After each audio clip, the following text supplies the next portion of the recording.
Usapin. Bago ang lahat, huwag kalimutan mag-subscribe bilang inyong suporta sa ating channel. Mahalaga iyong pananaw sa mundo. Nakakaapekto ang iyong pinaniniwalaan sa iyong pagkaunawa sa katotohanan, na nagbubunga ng mga pagpili at pagkilos. Mahirap suriin ang iyong sariling mga paniniwala dahil natural mong iniisip na totoo ang iyong pinaniniwalaan. Mula sa iyong pagsilang, itinuro na sa iyo ang mga partikular na dapat tularan ng pag-iisip patungkol sa alitan, mga usapin sa pamilya, iyong posisyon sa lipunan, at tungkol sa kung paano ka nauugnay sa Diyos. Sa oras na ito sa iyong buhay, mayroon kang mga paniniwala at tamang pag-uugali na parang epektibo sa iyo. Ang kakayahang pag-isipan ng tungkol sa iyong sariling mga paniniwala at suriin ang mga ito ay natatangi sa mga tao. Taglay natin ang kakayahang ito dahil nilikha tayo ayon sa larawan ng Diyos at idinisenyo upang matuto ng karunungan. Gayunpaman, karamihan sa atin ay hindi sinanay na suriin ang ating mga paniniwala at iniisip. Tayo ay sinanay na kumilos alinsunod sa mga pamantayan ng ating kultura. Maaari itong maging maayos mula sa pananaw ng tao dahil ilan sa kultura ay may katotohanan ng Diyos na lapat sa kanilang mga sistema ng paniniwala. Gayunpaman, dahil lahat tayo ay mga sirang larawan ng Diyos dahil sa kasalanan, ang katotohanan at ang paggamit nito ay nabaluktot. Nagiging kondisyonal ang pag-ibig. Ang mga relasyon ay namamanipula at ang hustisya ay sinasabutahe ng korupsyon.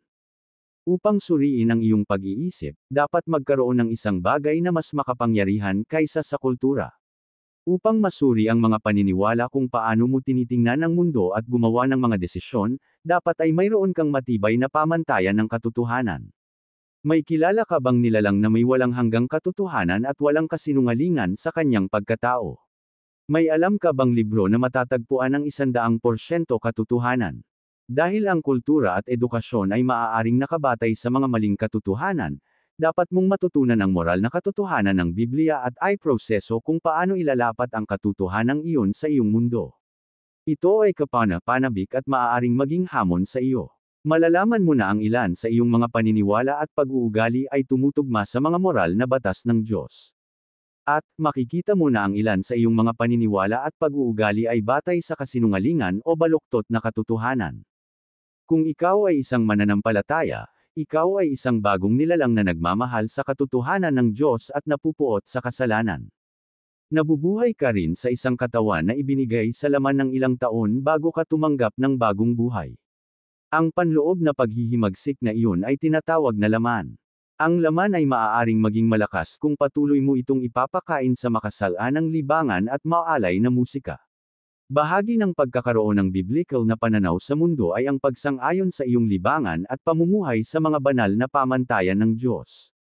Bilang isang mananampalataya, nasa iyo ang banal na espiritu na nabubuhay sa iyong loob. Maaari mong hilingin sa Kanya na tulungan kang suriin kung aling mga paniniwala at pag-uugali ang tumutugma sa katotohanan ng Biblia. Maaari mo ring hilingin sa Kanya na tulungan kang gutuman ang laman sa pamamagitan ng pagputol sa mga paniniwala at pag-uugali na hindi ayon sa Biblia. Ang iyong laman ay kaaway ng prosesong ito ng pag-aaral sa pananaw sa mundo ng ayon sa Biblia.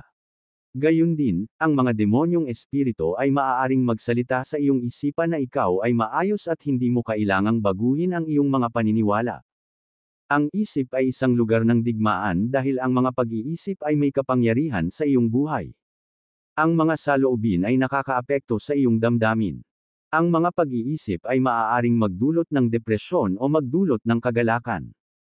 Ang mabubuting pag-iisip ay maaaring maging mabuting pagkilos.